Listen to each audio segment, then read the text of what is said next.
ब्रह्मांड के गर्भ में एक ऐसी घटना आकार ले रही है जो न केवल खगोल विज्ञान की दुनिया में हलचल मचाने वाली है, बल्कि ज्योतिष शास्त्र के जानकारों के माथे पर भी चिंता की लकीरें खींच रही है। साल 2026 का आगाज होते ही ग्रहों की चाल कुछ ऐसा इशारा कर रही है मानो प्रकृति हमें किसी बड़े बदलाव के लिए तैयार कर रही हो। क्या आप जानते हैं कि 2026 के फरवरी महीने में एक ऐसा दिन आने वाला है जब सूरज की सुनहरी रोशनी पर एक काला पर्दा गिर जाएगा। ये कोई मामूली घटना नहीं है, ये साल का पहला सूर्य ग्रहण होगा जो ठीक महाशिवरात्रि के पवित्र पर्व के आसपास घटित होने जा रहा है। लेकिन ठहरिए, सबसे बड़ा और महत्वपूर्ण सवाल यह है कि क्या यह ग्रहण आपके शहर, आपके गांव या आपके घर के ऊपर दिखाई देगा?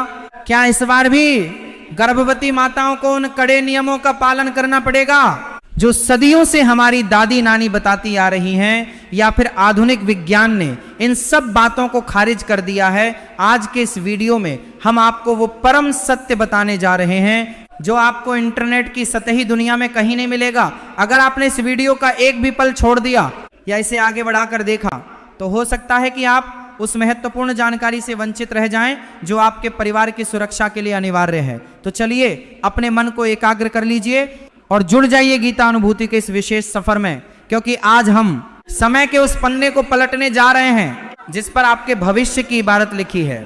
अक्सर हम अपनी रोजमर्रा की जिंदगी में इतने व्यस्त हो जाते हैं कि हमें आसमान में होने वाले बदलावों का पता ही नहीं चलता। हम सोचते हैं कि सूरज तो रोज निकलता है और रोज ढलता है, इसमें नया क्या है? लेकिन हमारे झष्यों ने हजारों साल पहले ही अपनी दिव्य दृष्टि से ये देख लिया था कि जब जब सूर्य पर संकट आता है, जब जब राहु की काली छाया सूर्य देव को ग्रसने का प्रयास करती है, तब तब पृथ्वी पर हाहाकार मचता है। समुद्र में ज्वार भाटा आता है, पशु पक्षी अपना रास्ता भूल जाते हैं और इंसान का मन बिना किसी कारण के बेचैन होने लगता। 2026 का यह पहला सूर्य ग्रहण इसलिए भी खास है क्योंकि यह कुंभ राशि में लगने जा रहा है। कुंभ राशि, जिसे न्याय के देवता शनि देव का घर कहा जाता है। जरा सोचिए, जब ग्रहों का राजा सूर्य अपने ही पुत्र लेकिन परम शत्रु शनि के घर में जाकर कमजोर पड़ जाएगा और ऊपर से राहु का साया उसे घेर लेगा, तो ब्रह्मांड में कितनी उथल पुथल मचेगी। यह केवल एक खगोलीय घटना नहीं है, बल्कि ये ऊर्जाओं का एक महासंग्राम है जिसका सीधा असर आपकी जेब, आपकी सेहत और आपके रिश्तों पर पड़ने वाला है। अब आप सोच रहे होंगे कि आखिर वो तारीख कौन सी है जब ये सब होने वाला है, तो अपने दिल की धड़कनों को थाम लीजिए और इस तारीख को अपने अंतर्मन में उतार लीजिए। ये घटना घटित होगी फाल्गुन मास की अमावस्या को। अंग्रेजी कैलेंडर के अनुसार ये तारीख है 17 फरवरी 2026। दिन होगा मंगलवार का। जी हाँ, मंगलवार का दिन, जो हनुमान जी का दिन होता है और मंगल ग्रह का भी प्रतीक है। मंगल का अर्थ है ऊर्जा और आग, और सूर्य भी आग का गोला है। जब आग का मिलन आग से होगा और उस पर ग्रहण लगेगा तो इसका प्रभाव बहुत ही तीव्र होने वाला है। लेकिन यहाँ एक बहुत बड़ा रहस्य छिपा है जिसे समझना आपके लिए बेहद जरूरी है। बहुत से लोग पंचांग खोलकर बैठ गए होंगे और डर रहे होंगे कि 17 फरवरी को क्या होगा, लेकिन आपको डरने की नहीं बल्कि समझने की जरूरत है। सबसे पहले बात करते हैं समय की, क्योंकि ज्योतिष में समय ही सबसे बलवान है। भारतीय समयानुसार यह सूर्य ग्रहण 17 फरवरी की शाम को शुरू होगा, जब भारत के कई हिस्सों में सूरज ढलने की तैयारी कर रहा होगा या ढल चुका होगा। इसका स्पर्श काल और मोक्ष काल, यानी ग्रहण का शुरू होना और खत्म होना, एक लंबी अवधि तक चलेगा। यह एक वलयाकार सूर्य ग्रहण होगा। वलयाकार का मतलब है कि चंद्रमा सूरज के सामने तो आएगा, लेकिन वो सूरज को पूरी तरह ढक नहीं पाएगा। नतीजतन सूरज का बाहरी किनारा एक चमकती हुई अंगूठी की तरह दिखाई देगा, जिसे दुनिया रिंग ऑफ फायर के नाम से जानेगी। यह नज़ारा देखने में जितना अद्भुत होगा, इसका ज्योतिषीय प्रभाव उतना ही गहरा होगा। लेकिन अब मैं जो बताने जा रहा हूं उसे सुनकर आप राहत की सांस लेंगे या शायद थोड़ा मायूस भी हो जाएं। यह सूर्य ग्रहण भारत में दिखाई नहीं देगा। जी हाँ, आपने बिल्कुल सही सुना। 17 फरवरी 2026 का यह ग्रहण भारत की भूमि से अदृश्य रहेगा। यह मुख्य रूप से अंटार्कटिका में पूर्ण रूप से और दक्षिणी अमेरिका और अफ्रीका के कुछ सुदूर दक्षिणी हिस्सों में आंशिक रूप से दिखाई देगा। अब यहाँ एक बहुत बड़ा प्रश्न उठता है जो हर श्रद्धालु के मन में आता है कि गुरुजी, अगर ग्रहण भारत में नहीं दिख रहा है तो क्या इसका हम पे कोई असर नहीं होगा? क्या हमें सूतक के नियमों का पालन नहीं करना चाहिए? ये वो मोड है जहां 99% लोग गलती कर बैठते हैं। वो या तो अंधविश्वास में पड़कर बहुत ज्यादा डर जाते हैं या फिर आधुनिक बनने के चक्कर में हर नियम को तोड़ देते हैं। लेकिन गीता अनुभूति पर हम आपको शास्त्र और विज्ञान दोनों का सही संतुलन बताते हैं। हमारे धर्मशास्त्र विशेषकर निर्णय सिंधु और धर्म सिंधु साफ साफ शब्दों में कहते हैं कि जिस स्थान पर ग्रहण दृश्य नहीं होता वहां उसका सूतक काल मान्य नहीं होता। इसका सीधा अर्थ यह है कि 17 फरवरी 2026 को भारत में मंदिरों के कपाट बंद नहीं किए जाएंगे। देवी देवताओं की मूर्तियों को स्पर्श करने पर कोई मनाही नहीं होगी और न ही आपको खाने पीने की वस्तुओं में तुलसी दल डालने की अनिवार्यता होगी। आप सामान्य दिनों की तरह पूजा पाठ कर सकते हैं, अपने दफ्तर जा सकते हैं और अपना हर काम कर सकते हैं। लेकिन, और ये एक बहुत बड़ा लेकिन है जिसे आपको नजरअंदाज नहीं करना चाहिए। शास्त्रों का यह नियम सामान्य जनमानस के लिए है, लेकिन ऊर्जा के स्तर पर विज्ञान कुछ और ही कहता है। पृथ्वी एक ही है और हम सब एक ही छत के नीचे रहते हैं जिसे हम वायुमंडल कहते हैं। जब अंटार्कटिका में सूर्य पर ग्रहण लगेगा तो वहां से निकलने वाली नकारात्मक तरंगें, जिन्हें वैज्ञानिक भाषा में रेडिएशन में बदलाव कहा जा सकता है, वो पूरी पृथ्वी के वायुमंडल में कंपन पैदा करती हैं। यह ठीक वैसे ही है जैसे तालाब के एक कोने में पत्थर फेंकने पर लहरें दूसरे कोने तक पहुंचती हैं, भले ही पत्थर वहां न गिरा हो। इसलिए जो लोग बहुत ज्यादा संवेदनशील हैं, जो बीमार हैं, बुजुर्ग हैं और सबसे महत्वपूर्ण जो हमारी गर्भवती माताएं और बहनें हैं, उन्हें इस दौरान थोड़ा सतर्क रहने की सलाह दी जाती है। ये डरने की बात नहीं है, ये एहतियात की बात है। जैसे हम बारिश ना होने पर भी बादल देखकर छाता साथ रख लेते हैं, वैसे ही ग्रहण न दिखने पर भी हमें कुछ सावधानियां बरत लेनी चाहिए। गर्भवती महिलाओं के लिए यह समय विशेष ध्यान देने योग्य होता है। भले ही सूतक न हो, लेकिन 17 फरवरी की शाम को जब ग्रहण अपने चरम पर हो तो गर्भवती महिलाओं को कोशिश करनी चाहिए कि वे घर से बाहर न निकलें, विशेषकर खुले आसमान के नीचे जाने से बचें। पुरानी मान्यता है कि ग्रहण के समय वातावरण में दूषित कीटाणु और नकारात्मक शक्तियां सक्रिय हो जाती हैं, जो गर्भ में पल रहे शिशु की कोमल त्वचा और उसके मानसिक विकास को प्रभावित कर सकती हैं। इसलिए हमारे बुजुर्ग कहते थे कि ग्रहण के समय गर्भवती महिला को काटना, सिलना या किसी भी धारदार चीज का इस्तेमाल नहीं करना चाहिए। इसके पीछे का मनोवैज्ञानिक कारण यह है कि माँ का मन उस समय पूरी तरह शांत और सात्विक रहना चाहिए। अगर माँ हिंसक कार्यों में या काटने छांटने में व्यस्त रहेगी तो उसका असर बच्चे के स्वभाव पर पड़ सकता है। इसलिए आप उस समय अपने कमरे में आराम से बैठें और मन ही मन भगवान कृष्ण के बाल रूप का ध्यान करें या फिर अपने इष्ट देव का मंत्र जाप करें। अब बात करते हैं कुंभ राशि और अन्य राशियों पर इसके प्रभाव की। जैसा कि मैंने पहले बताया, ये ग्रहण कुंभ राशि में लग रहा है। कुंभ वायु तत्व की राशि है और इसके स्वामी शनि हैं। सूर्य और राहु का ये गठबंधन कुंभ राशि वालों के लिए मानसिक तनाव का कारण बन सकता है। आपको लग सकता है कि आपके काम बिना वजह रुक रहे हैं या आपके अपने ही लोग आपके खिलाफ षड्यंत्र रच रहे हैं। यह मतिभ्रम की स्थिति राहु पैदा करता है। राहु का काम ही है धुंध पैदा करना।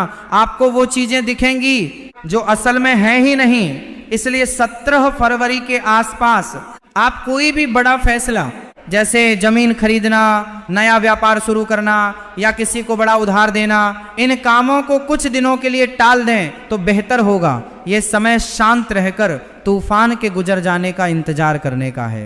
मेष राशि वालों के लिए ये ग्रहण 11वें भाव में होगा, जो लाभ का भाव है, लेकिन ग्रहण के कारण लाभ में देरी हो सकती है। वृषभ राशि वालों के लिए ये 10म भाव यानी कर्म भाव में होगा, जिससे कार्यस्थल पर बॉस के साथ अनबन हो सकती है। इसी तरह हर राशि पर इसका अलग अलग प्रभाव पड़ेगा, जिसके लिए हम एक अलग विस्तृत वीडियो बनाएंगे। लेकिन एक सामान्य उपाय जो हर राशि का व्यक्ति कर सकता है वो है सूर्य की उपासना। 17 फरवरी की सुबह ग्रहण शुरू होने से पहले आप ब्रह्म मुहूर्त में उठें, स्नान करें और तांबे के लोटे में जल लेकर उसमें थोड़ा सा गुड़, लाल फूल और अक्षत मिलाकर सूर्य देव को अर्घ्य दें। जल चढ़ाते समय अपनी दृष्टि गिरती हुई जल की धारा पर रखें और सूर्य देव से प्रार्थना करें कि हे जगत के स्वामी, मेरे और मेरे परिवार पर आने वाले हर संकट को आप अपनी किरणों से भस्म कर दें। ये छोटा सा उपाय आपको एक अदृश्य सुरक्षा कवच प्रदान करेगा।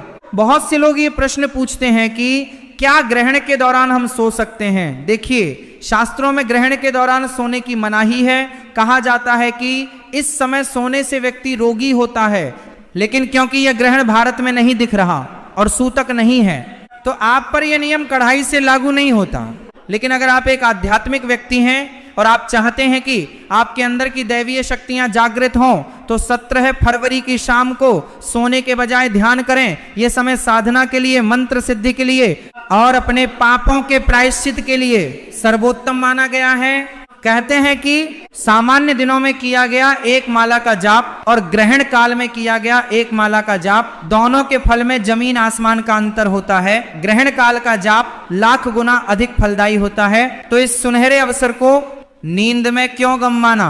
अब एक और महत्वपूर्ण विषय पर बात करते हैं जिसे अक्सर लोग भूल जाते हैं, और वो है दान। ग्रहण के बाद स्नान और दान का विशेष महत्व है। 17 फरवरी को ग्रहण खत्म होने के बाद या अगले दिन 18 फरवरी की सुबह आप अपनी सामर्थ्य के अनुसार कुछ न कुछ दान जरूर करें। चूंकि यह सूर्य ग्रहण है, तो सूर्य से संबंधित वस्तुएं जैसे गेहूं, गुड़, तांबा, मसूर की दाल या लाल वस्त्र का दान किसी गरीब ब्राह्मण या किसी जरूरतमंद को करना बहुत शुभ होता है। अगर आप राहु के प्रभाव को कम करना चाहते हैं तो काले तिल या काले कंबल का दान भी कर सकते हैं। दान एक ऐसा कर्म है जो आपके बुरे ग्रहों के प्रभाव को काट कर रख देता है। जब आप किसी भूखे को भोजन कराते हैं तो उसकी आत्मा से जो आशीष निकलता है वो किसी भी ग्रह के दुष्प्रभाव से बड़ा होता है। सोशल मीडिया और व्हाट्सएप के इस दौर में आपको कई डराने वाले मैसेज मिलेंगे कि 17 फरवरी को दुनिया में अंधेरा छा जाएगा, पक्षी मर जाएंगे या कोई बड़ी आपदा आएगी। गीता अनुभूति परिवार आपसे निवेदन करता है कि ऐसी अफवाहों पर बिल्कुल ध्यान न दें। सूर्य ग्रहण एक खगोलीय घटना है जो सदियों से होती आ रही है और विज्ञान ने इसे बहुत अच्छे से समझा है। हाँ, इसका आध्यात्मिक और ज्योतिषीय महत्व जरूर है, लेकिन ये डरने का नहीं बल्कि आत्मचिंतन का समय है। ये समय है ये समझने का कि हम इस ब्रह्मांड के सामने कितने छोटे हैं और एक परम शक्ति है जो इस पूरे ब्रह्मांड को चला रही है। एक और बात जो ध्यान देने योग्य है वो यह है कि 17 फरवरी 2026 के बाद इसी साल अगस्त में एक और सूर्य ग्रहण लगेगा और साथ ही चंद्र ग्रहण भी होंगे, यानी 2026 ग्रहणों का साल रहने वाला है। इसलिए ये बहुत जरूरी है कि आप अभी से अपनी दिनचर्या में कुछ बदलाव लाएं। रोज सुबह सूर्य नमस्कार करना शुरू करें, गायत्री मंत्र का जाप करें और अपने घर में गूगल या लोबान की धूप जलाएं ताकि नकारात्मक ऊर्जा घर में न टिक सके। अपने बड़ों का सम्मान करें क्योंकि सूर्य पिता का कारक है। अगर आप अपने पिता का सम्मान नहीं करते तो आप कितने भी जल चढ़ा लें, सूर्य देव प्रसन्न नहीं होंगे। और अगर आप अपने कर्मचारियों या गरीबों को सताते हैं तो शनिदेव कुपित हो जाएंगे। इसलिए अपने कर्मों को सुधारना ही सबसे बड़ा उपाय है। तो निष्कर्ष के तौर पर 17 फरवरी 2026 को पड़ने वाला सूर्य ग्रहण भारत में दृश्य नहीं है और न ही इसका सूतक काल मान्य है, लेकिन सावधानी और श्रद्धा में ही सुरक्षा है।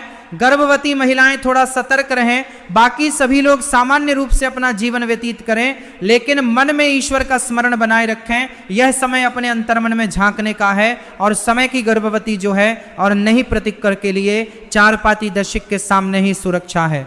अपने विकारों को दूर करने का है और नई ऊर्जा के साथ आगे बढ़ने का है। हम उम्मीद करते हैं कि इस वीडियो ने आपके मन से ग्रहण से जुड़े हर डर और हर शंका को दूर कर दिया होगा। अगर फिर भी आपके मन में कोई सवाल रह गया है या आप जानना चाहते हैं कि आपकी विशेष राशि पर इसका क्या प्रभाव पड़ेगा, तो आप हमें नीचे कमेंट बॉक्स में लिखकर बता सकते हैं। हम आपके हर कमेंट को बहुत ध्यान से पढ़ते हैं और उसका जवाब देने की पूरी कोशिश करते हैं। जाने से पहले एक बार कमेंट में जय सूर्यदेव या जय श्री कृष्ण जरूर लिखें। ये केवल एक कमेंट नहीं है, यह आपकी हाजिरी है जो ईश्वर के दरबार में लग रही है। हमारा उद्देश्य हमेशा से यही रहा है कि हम आपको धर्म और विज्ञान का सही ज्ञान दें ताकि आप अंधविश्वास से बचें और सच्चे ज्ञान के प्रकाश में अपना जीवन संवार सकें। इस वीडियो को अपने परिवार के व्हाट्सएप ग्रुप्स में अपने दोस्तों के साथ शेयर करना न भूलें, क्योंकि सही जानकारी बांटने से बढ़ती है और हो सकता है कि आपकी एक शेयर से किसी के मन का डर दूर हो जाए। 17 फरवरी तक हम इस विषय पर और भी कई महत्वपूर्ण जानकारियां लाते रहेंगे। तब तक के लिए आप अपना और अपने पूरे परिवार का बहुत बहुत ख्याल रखें। सूर्यदेव आपके जीवन में तेज, ओज और यश की वर्षा करें।